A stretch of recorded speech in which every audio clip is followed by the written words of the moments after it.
Check this out. What's up with it? GLA $$ Eastside. That's right, Glasses Malone. Eastside's very own. You checking out Music Connection, nigga. Don't change it. Take us to the beginning. How'd you get started in this rap? To make a long story short, Dr. Dre told me I should be doing it for a living, and I believed him. It started off as something I did with my little brother, you know, listening to my mom, trying to keep him out of trouble.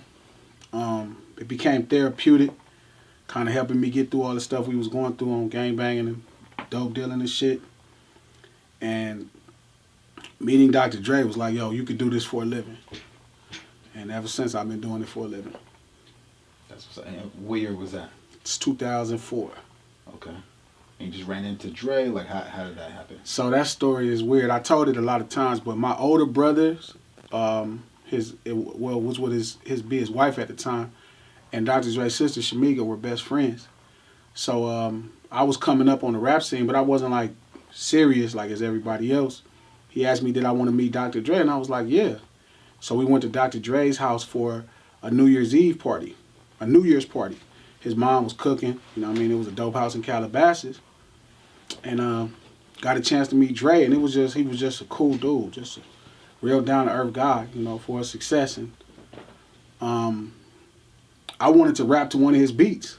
I was like, hey man, can I get a beat? I just want to rap to it. Mm-hmm. And I mean, thinking about it now, it would sound crazy because I understand the business, but at that time, it was just like, I rap, you make beats. Mm-hmm.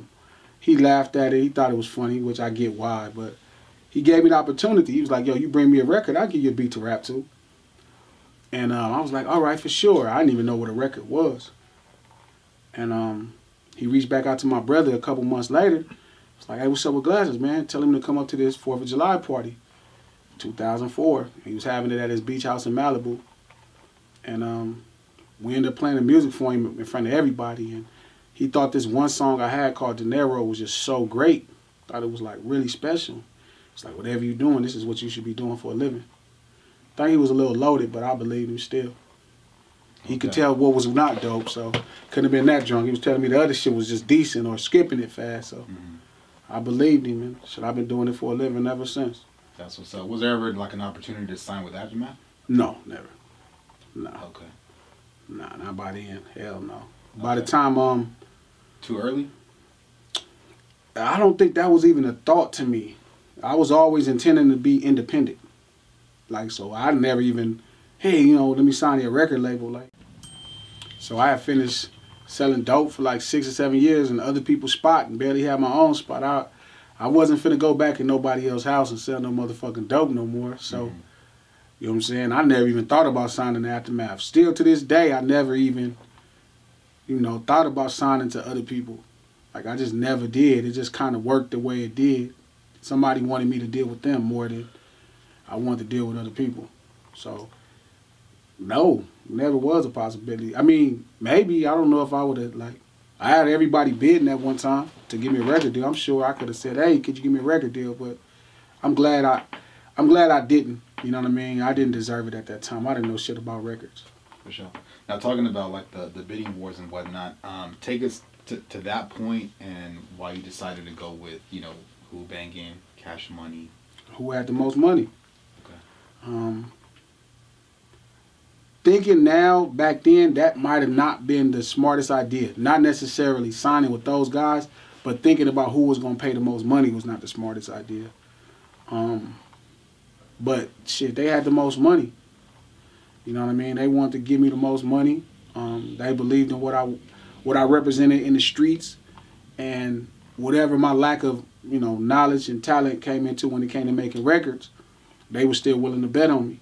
So I felt like they was dudes, Mac and Bird was both guys who went through the same path I went through, you know, hustling and coming up in the streets. It made sense to me at the time. Okay. Straight up. So now straight independent. Yeah. Absolutely. So tell us about what you like most about the game that you're in and what you don't like most about it. So what I don't like the most about it is you have to spend all your own money. Like, you literally have to create every last financial budget you need. That is fucking whack. It is no joke, you know what I mean? It ain't no front. You know, when I was hustling, you know what I mean? And like, if I can get a gallon, a nigga could front me a gallon and I could make my money. He might, you know, a gallon up front cash, gallon of PCP might have been $7,000, $8,000 if you pay up front cash. If a nigga fronted to me, maybe charge me $11,000 or $12,000, I'm still gonna make, you know, $20,000, $30,000. Independent in this business, it ain't no fronts. Ain't nobody gonna front you, you know, no publicity. Ain't nobody gonna front you advertising. Ain't nobody gonna front you, you know, marketing dollars. That ain't just how it work. At that point, once you do that, you know, you pretty much sign a deal. Absolutely. That's what I don't like. What I do like is I can be every bit of Eazy-E as I want to be. I could tap into any energy of, you know, rebellious, anything I want. I could make Tupac, you know, Must Die, and there's nobody to tell me not to make real hip-hop. There's nobody saying, don't put this out, or you can't put this out. It's what I'm going to do. So being independent allows me to really tap into real hip-hop and deliver content from a very honest place and informative position.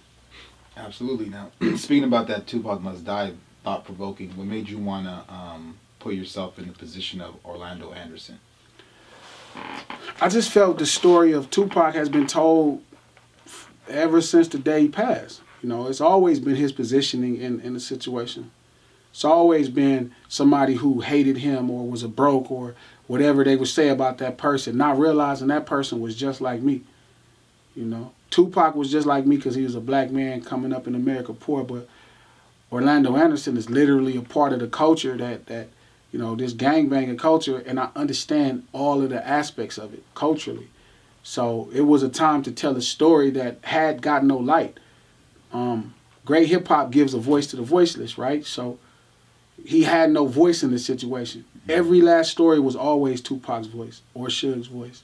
It was never a voice for the dude from the street who just, you know, found himself in a bad situation and reacted the way most of us react. Absolutely. True hip-hop, you know what I mean? Real, hardcore, authentic hip-hop. Culturally revealing as great as that could be. Definitely. Now, I remember at the time, but I mean, fast forward, I mean, did you get like resistance from like the West Coast? Yeah. Yeah. Dre cussed me out, so that's the first thing. So we was just talking about Dr. Dre. He cussed me out for about a good hour. Corrupt was a bit drunk, but he cussed me out for about 2 hours on the phone. Couple niggas from the streets had some rah-rah, and, you know. Even Baby Lane's family, his daughter was like, oh, you throwing my dad, making my dad look bad. I guess she felt like pressure from people, you know. But it represented the 1% it needed to represent, and I didn't give a fuck what the 99% had to say. Fuck all the mainstream people. You know what I'm saying? Like, there's what they say, what's the new slang? Cause nigga understood the assignment. Right. Feel me? Execution, that's it. Ain't nothing personal. Right. It's just about making dope-ass hip-hop and sharing the fact of this is how the culture goes, and if you want to be a part of it, this is how dangerous it could be. Did you feel like you were going to get that feedback before you made the record or the video? I sized up for, I mean, when NWA, I was able to get insight to what it was like for Ice-T. I talked to Ice-T when he made 6 in the Morning and Cop Killer. I was able to talk to some niggas around NWA and DOC and different people about what it was like when they put out Fuck the Police and Straight Outta Compton. I was able to talk to some people that was around Eazy when he put out his stuff, and Snoop and Dre. I was able, and I always listen when they talk. They didn't talk to me as much, you know, coming up because they looked at me kind of crazy, but I always listened to them. And I realized great hip-hop from the West Coast comes with that shit. You know what I mean? Like Tupac, Snoop Dogg, Ice Cube, Dr. Dre, NWA, Eazy, their existence was protested, period. Fuck just their music, their existence. So that's because you're telling the truth. So people was mad. People was mad that the stuff they were saying. So I knew it put you in great company. So I prepared for what the backlash that I knew would be. But there was actually extra backlash that I didn't think was going to be there. But shit, that's the point of being dope. You know what I'm saying? Niggas is going, you know, some people going to love it and some people going to hate it. But there's no space for indifference. So that's cool. Yeah. And you're an artist too. I mean, there's creative. You know what I mean? There's like, it's like outer space up here, right? There's like no limit. You know what I mean, to the creativity. So I get that. So tell us about some of your like musical influences coming up. I really didn't have none, man. Like, no rappers made me want to rap or music. I didn't want to make music growing up. It kind of found me. I was an adult already. I was 5, 6 years in the gangbanging, and it kind of found me. And like I said, it became this therapeutic way to express all the pain and sadness I felt. Naturally, to me, if anybody, nobody made me want to rap, or no particular human being made me want like a rapper, but I noticed influentially a lot of my music was styled like Scarface. And I think because listening to his music after doing some bullshit helped me get through it. So when I was rapping, it became therapy. So just expressing all of the negative shit and getting it out of your system. And I felt like he was the person that did that the greatest. I feel like Cube somewhat was there. Those are the people to me that I identify. Now when I listen to my stuff, I can hear a ton of Snoop. I can hear a ton of Jay-Z. I can hear all kind of shit, but it wasn't on purpose. Like, it was kind of subconsciously happening. You know what I mean? Where you can see who influenced you. But nobody made me want to rap. Like, the streets just kind of, like, it just saved my life in a really different time that maybe that would spiritually consume me and fuck me up. So, like, in terms of motivation, like music, do you like zone out to like certain artists like Shadys or like certain people that just get you in a zone? Nah, I'm always in the zone. When I want to be inspired to make music, like if I want to make something with some attitude, I might listen to, I may start with, G-Funk and all the shit Warren and Dre and Dog and them was doing, and Cube and them was doing. But I might journey back and go check all kind of funks out. You know what I mean? I'll go ask my older homies, and like, what was they gangbanging to? That's how I found out they was gangbanging a Flashlight or, Atomic Dog and certain shit.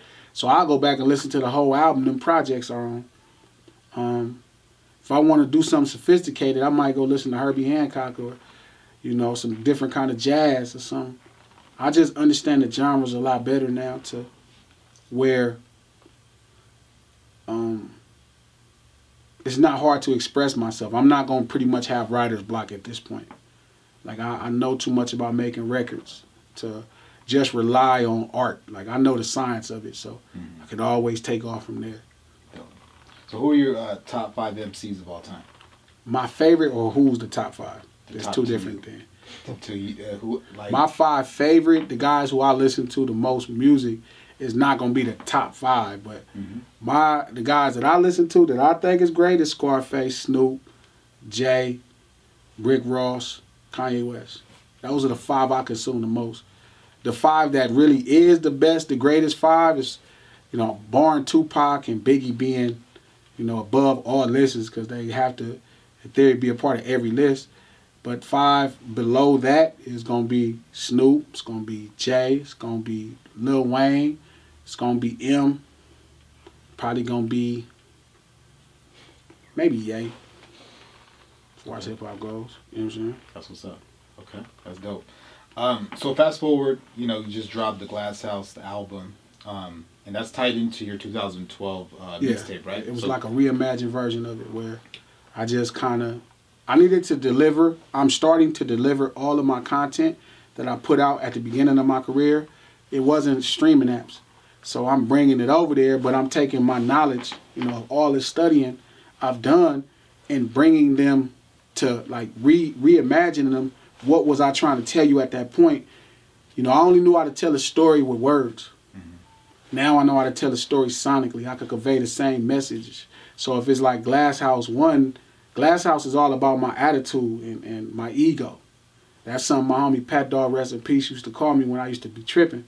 So it's also a car in, the LA scene that I had. So to give off that attitude, that ego, without going too much in the soul and heart, I knew what I knew what the assignment is. So now I know how to do it much better. So to reimagine it and then delivering it to streaming apps and, get 1 million streams in 10 days and people get what I'm trying to say to them, that's special. So going back, Fuck Glasses Malone, bringing that, At that time, I was going through a lot with a lot of the West Coast legends, so I was getting more love on the East Coast. So I was, to me, making music that was like, I know how y'all feel, so I make y'all a theme song, nigga. Like, y'all don't fuck with me, so fuck y'all. And I'm fucking with these niggas. They showing me love anyway. I'm West Coast nigga by myself. Every project is, I get to reimagine it and bringing it to streaming apps and sonically make sure the message is delivered.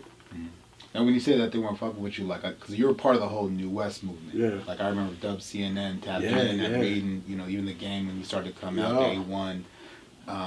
So it was like the OGs weren't like... Yeah, they just wasn't fucking with nobody young. Right. They had, almost like they had a meeting. It was like, we not fucking with nobody young. And it was heartbreaking. Straight up. You know what I mean? You a kid, you didn't bought all these niggas records and supported them, and you know, everybody asking you like, you know, this game is built on stamps for the most part. You know what I mean? And this game is asking you like, who fucking with you or why this person ain't fucking with you. And shit, me and my guys at the time, we was just so smart. We was like, man, instead of letting these people, us not being able to explain why the legends don't fuck with us, let's make it, we gonna make it, we don't fuck with them. We don't like how they was doing business anyway. We don't like that people felt they was cheated in the first place. So we disconnected. Like, all right, we're going to do our own thing. What they was doing is what they were doing. This is the new way to do things. This is the new West. So, you know, it made sense to me, you know what I'm saying, and to my niggas. And we got a lot going, but it started making them feel excluded. You know what I mean? To me, which was weird. Like, nobody called them the Old West. It was like, no, this is us doing our thing. But they always felt like it was excluding them. It's like, nigga, well, if you embrace the youth, you feel me, then this is not a problem. But if we gonna fend for ourselves, we just gonna disconnect from y'all. We not gonna let you decide when you pick and choose to fuck with another human being. I mean, we gonna do our own thing. Yeah.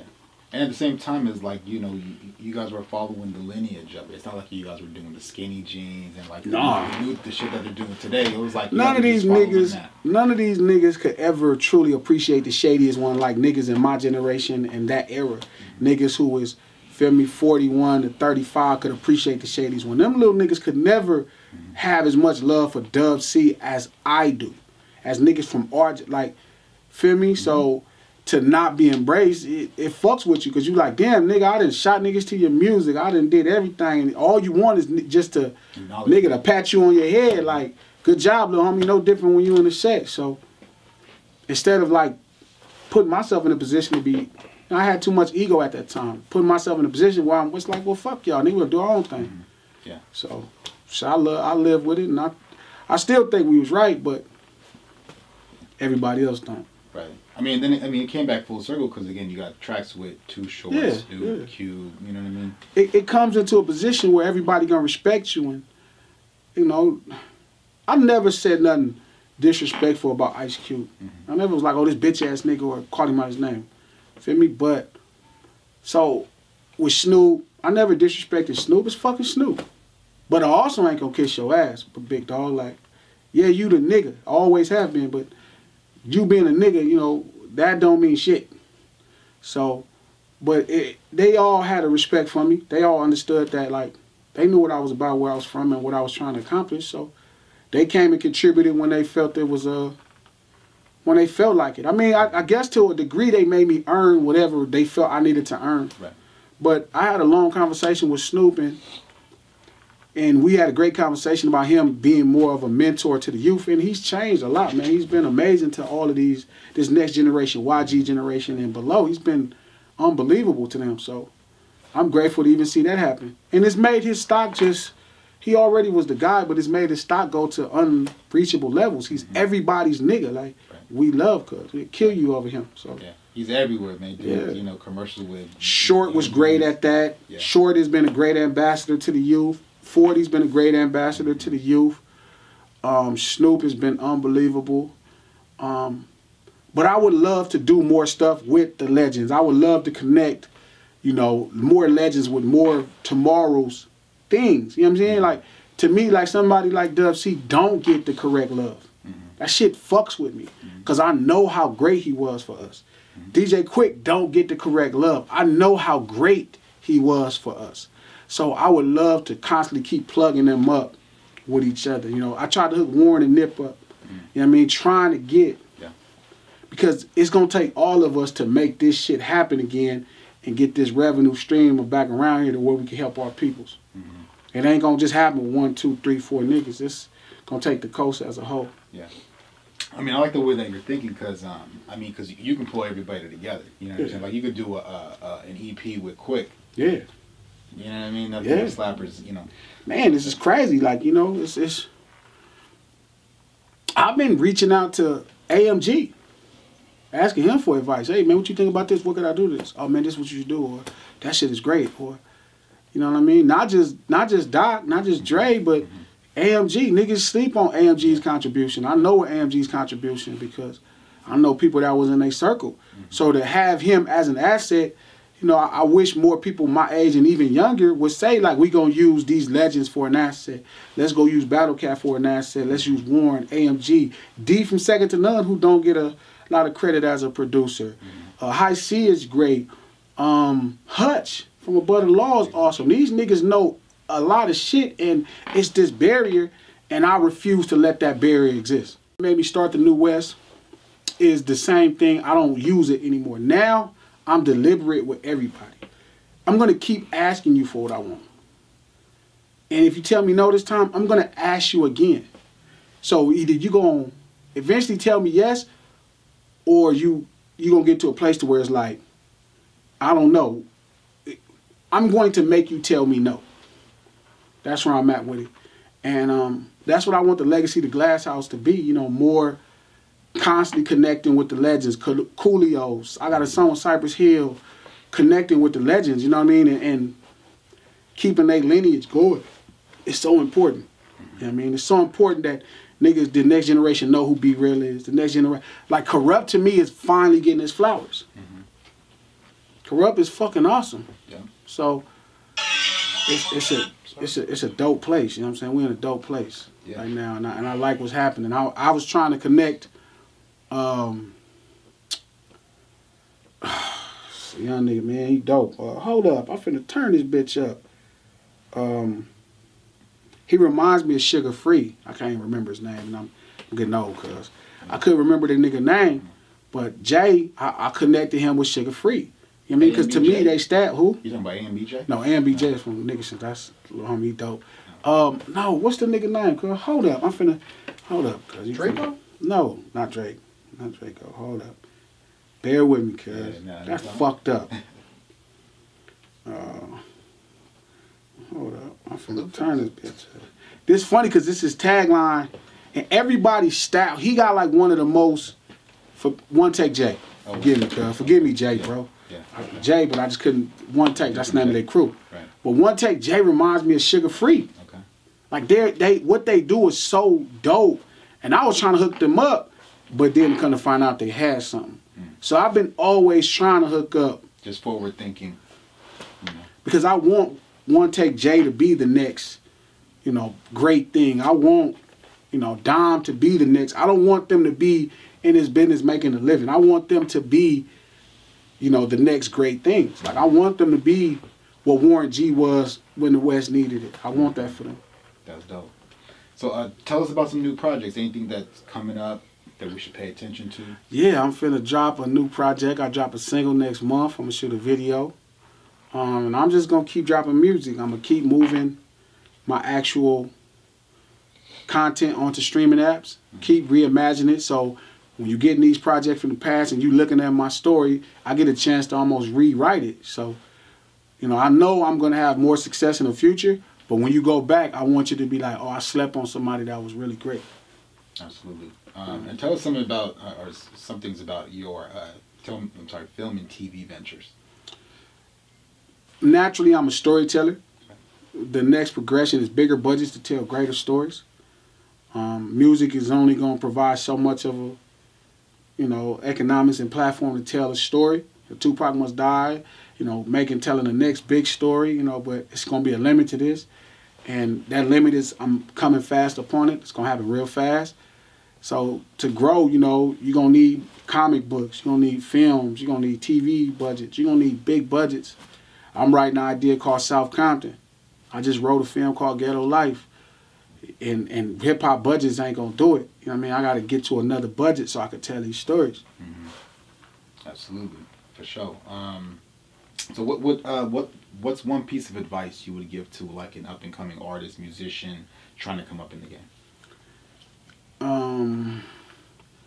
an up-and-coming rapper, I would tell them to study records.